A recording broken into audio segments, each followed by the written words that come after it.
যার হাতে, তিনি হলেন কে? আল্লাহ তাবারাক ওয়া তাআলা।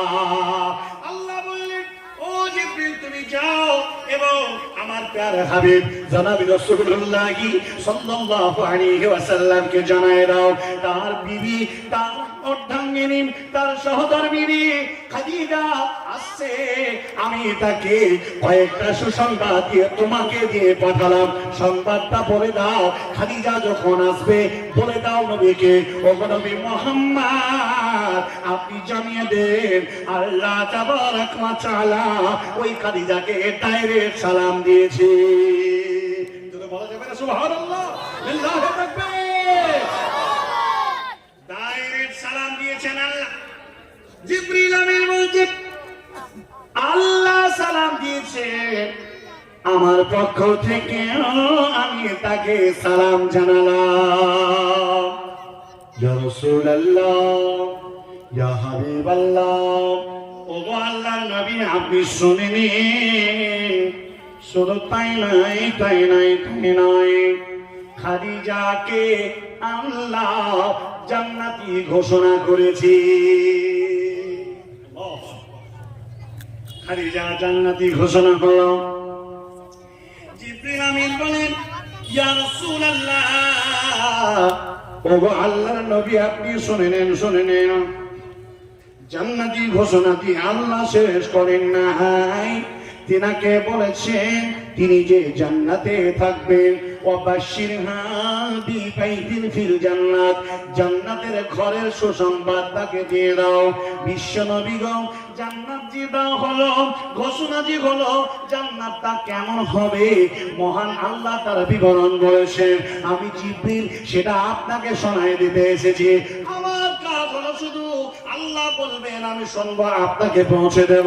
আল্লাহ বলেছেন এই জান্নাতের ঘরটা নিম পোশাক, টোটাল জান্নাতের ঘরটা মতি দিয়ে মোড়ানো, লা সাখাবা ফিহি ওয়ালা নাসা। যখন জান্নাতে ঢুকে যাবে সমস্ত ক্লান্তি দূর হয়ে যাবে। জেনে রাখবেন আল্লাহ বলেছে এই জান্নাতের ঘরের মধ্যে কোনো হয়ে হাল্লা থাকবে না। ভাইরা আমার, বন্ধুরা আমার, জননী মা, আজ আমার বাবা জীবন যতদিনের আপনারা এসেছেন, একটা কথা আমি আপনার কাছে বলতে চাই, এটা হলো পৃথিবীর বুকে উত্তম চরিত্রের অধিকারিণী বিশ্ব নবীর শান্তির কেন্দ্রস্থল আম্মা খাদিজা। বিবাহ করতে গেলে ইমানদার মেয়ে ঢুঁড়ে আনতে হবে, কোন ব্যভিচারিণী, কোন দুশ্চরিত্রা, কোন নোংরা বেহায়া নারীকে আপনি তালাশ করবেন না। রাসূলুল্লাহ সাল্লাল্লাহু আলাইহি ওয়াসাল্লাম বলেছেন তুনকিহুল মারআত লিআরবাঈন, আরে নারীদেরকে বিবাহ দেওয়া হতো চারটে দিক দেখে।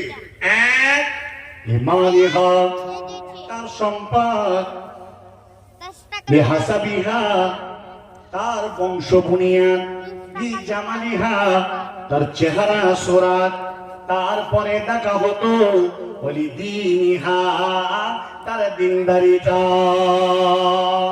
আল্লাহ নবী বললেন যা কিছু দেখা হচ্ছে তা হয়ে যাক, কিন্তু ঈমানদার কিনা সেটা তোমরা একবার দেখে নেবে।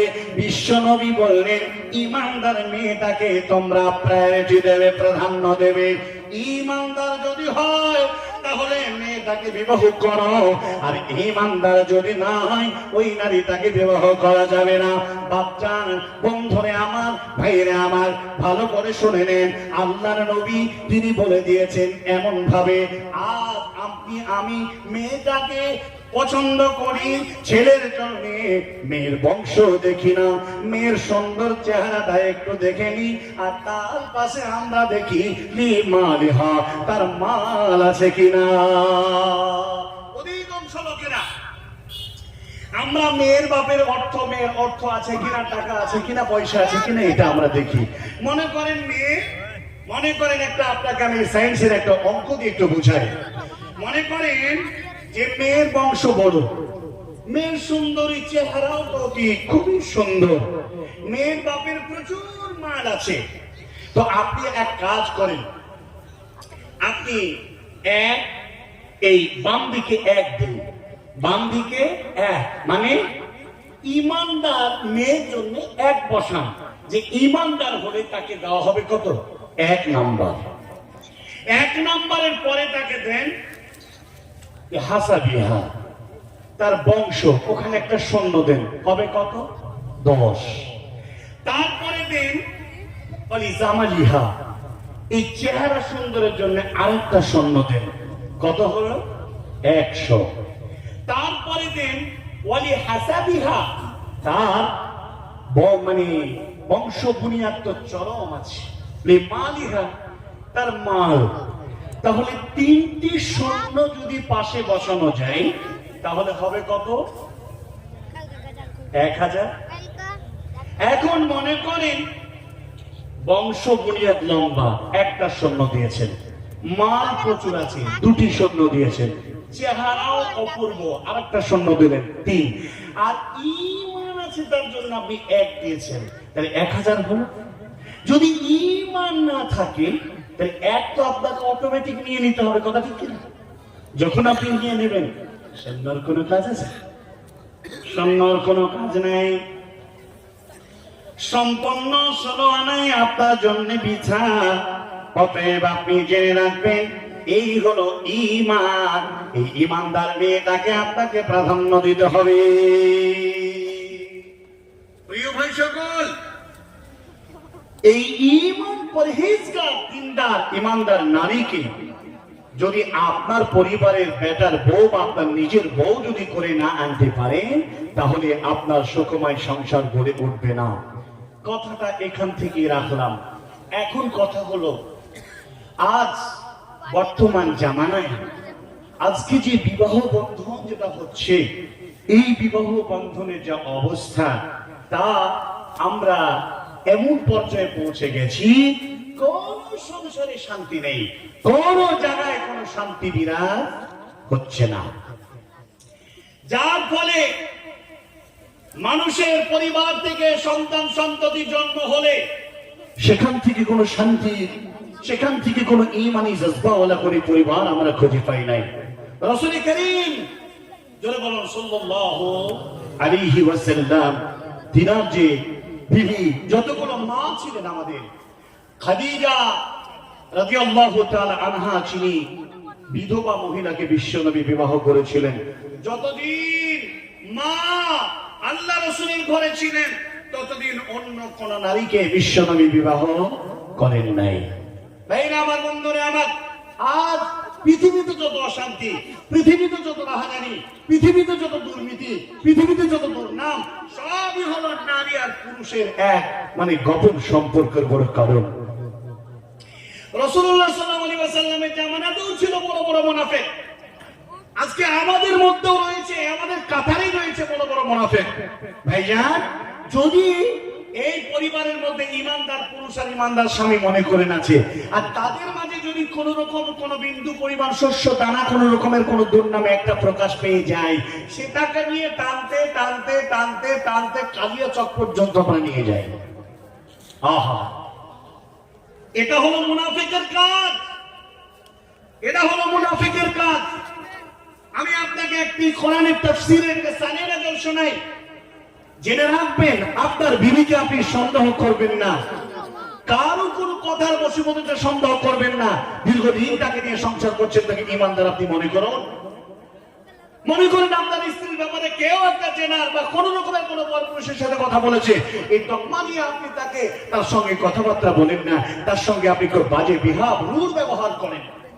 বলে গেছেন রাসূলুল্লাহ সাল্লাল্লাহু আলাইহি ওয়াসাল্লামের বিবি আমাদের মা আয়েশা সিদ্দিকা রাদিয়াল্লাহু তাআলা আনহা, বিশ্বনবীর বিবি ছিল 8 জন, 9 জন, কেউ বলে 10 জন, কেউ বলে 11 জন, যাই ছিল না কেন,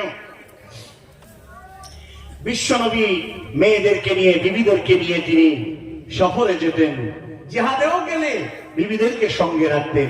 আজকালকার পুরুষেরা সংসার করি আমরা বটে, কিন্তু নিজের স্ত্রীকে এতটা আমরা গুরুত্ব দিই না। মেয়েটাকে সঙ্গে সব সময় নিজের স্ত্রীকে কাছে রাখার চেষ্টা করবেন, সব সময় নিজের স্ত্রীর সহমতে থাকার চেষ্টা করবেন। পাপ হবে না, জিনা হবে না। ভাইরা আমার, জেনে রাখবেন দুনিয়ার মাটিতে আপনার স্ত্রীর কাছে আপনি ত্যাগ করে বিদেশ গমন করেছেন বা কোথাও গেছেন, আর এই কারণে আপনার উত্তর তরঙ্গের জন্য জোয়ার এসে গেছে, আর সেই সময় আপনি আপনার স্ত্রীকে মনে পড়লো কিছু করণীয় থাকে না, তখন আপনার নিজের খাহিসানি নাফসিটা প্রতিতলাইকে নষ্ট করেন, অন্য কোনো নারীর সঙ্গে কথোপকথনের মাধ্যম দিয়ে সেটা নষ্ট করে। আজ জাতি যে না ব্যভিচার নারীর কারণে সেটা ধ্বংস হয়েছে।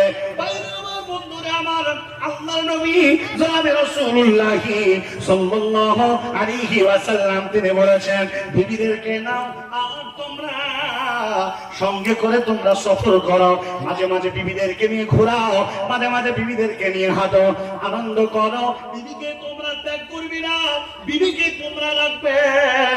আজকে একটি বড় তথ্য বলে দিই, আজকে মসজিদগুলোতে যত ইমাম সাহেব আছে 1 মাস ধরে বেঁধে রেখেছেন, আপনি তার জন্য তার বিবির আর তার থাকার ব্যবস্থা করেন নাই। বন্ধুরে, অঘটন না ঘটলেও আপনার মানসিকতা যদি কোন রকমের কোন কথা লিক হয়ে যায়, কন্ট্রোল করে যায় না।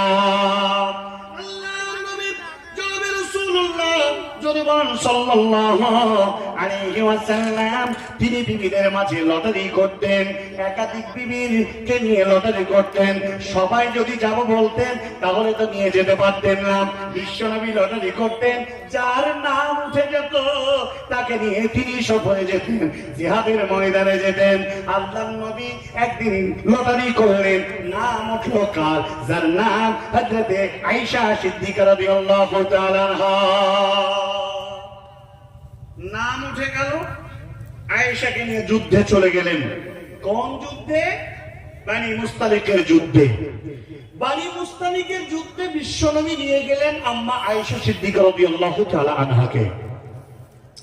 আয়েশা গেছেন, যুদ্ধ চলল বেশ লম্বা সময় ধরে, আর ওই অবস্থায় যুদ্ধ শেষ পরিসমাপ্তি যখন হলো, তখন তিনি বাড়ি ফিরে আসছেন সকলে। আর মা আয়েশা সিদ্দিকা রাদিয়াল্লাহু তাআলা আনহা তিনি ওই উটের হাওদার ভিতরে থাকতেন শেষ পর্যন্ত। রাত্রি বেলায় কোন বিশেষ কাজে হাজার টয়লেট বাথরুমের প্রয়োজন, প্রাকৃতিক প্রয়োজনের কারণে মা তিনি একটু দূরের জায়গায়, একটু আড়ালে তিনি গেলেন প্রাকৃতিক বিষয়কে তিনি দূর করার জন্য। ফিরে এসে দেখেন হাওদা সমেত সব যুদ্ধের মাঠ থেকে বিদায় নিয়েছে। ভাবছেন আয়েশা ঘোড়া আছে হাওদার ভিতরে, কিন্তু দেখা গেল মা নেই। ফিরে এলেন, তারপরে তিনি চলে যাওয়ার মুহূর্তে তিনি দেখছেন তিনার গলার হারটা নেই। এই হারটা ছিল মা খাদিজাতুল কুবরা রাদিয়াল্লাহু তাআলা আনহার গলার হার। তিনি ভাবছেন যে আমার এই হারটা হয়তো আমি যেখানে টয়লেট করতে গেছি বা যেখানে প্রয়োজনের জন্য গেছিলাম, প্রাকৃতিক প্রয়োজন, সেখানেই আমার হাতটা পড়ে গেছে। পুনরায় তিনি অনুসন্ধানের জন্য গেলেন, এসে দেখেন হাওদাও নাই, কেউ নাই, সব চলে গেছে বাড়ি। বাইরে আমার সবাই চলে গেলেন, কিন্তু আম্মা আয়েশা সিদ্দিকা রাদিয়াল্লাহু তাআলা আনহা গায়ে রয়ে গেলেন। নিরুপায় হয়ে যাবেন কোথায়? তিনি ওই যে জায়গায় হাওদা ছিল, ওই জায়গায় তিনি কাত হয়ে তিনি শুয়ে গেলেন। মা আয়েশা সিদ্দিকা রাদিয়াল্লাহু তাআলা আনহা বিশ্বনবীর যুদ্ধের পরিসমাপ্তির একটা নির্দেশ এলাম, সবাই চলে যাবে, কিন্তু একজন সাহাবাকে তিনি রাখবেন, যে এই সাহাবা বাকি কিছু এড়িয়ে গেল, চলে গেল নাকি সেটা তিনি দেখে যাবে। বন্ধুরে আমার, জননী মা আয়েশা রাদিয়াল্লাহু তাআলা আনহা তিনি ওই জায়গায় আবার শুয়ে গেছেন, কিন্তু দেখা গেল আল্লাহর নবী সাহাবী যার নাম হলো সাফওয়ান বিন মুআত্তাল রাদিয়াল্লাহু তাআলা আনহু। তিনি সব ঘুরতে এসে দেখেন ওই জায়গায় হাওদা নেই, সবাই তো চলে গেছেন, সাহাবীরা চলে গেছেন, আল্লাহর নবী চলে গেছেন। ওই জায়গায় দেখা গেল আম্মা আয়েশা সিদ্দিকা রাদিয়াল্লাহু তাআলা আনহা তিনি শুয়ে আছেন। একবার নজর পড়েছে মায়ের দিকে। সাফওয়ান বিন মুআত্তাল বলছেন ইন্না লিল্লাহ। কি ব্যাপার? সব চলে গেছে, মা এখানে একাই পড়ে আছেন, বুঝলাম না। ইন্না লিল্লাহ শব্দটা মা আয়েশা সিদ্দিকা রাদিয়াল্লাহু তাআলা আনহা তিনি শুনতে পেলেন। শেষ পর্যন্ত সাফওয়ান বিন মুআত্তাল তিনার ওঁটটাকে এগিয়ে দিলেন, ইশারায় বুঝতে পারলেন যে আমাকে এতে চড়ে নিতে বলছেন। মা চেপে নিলেন।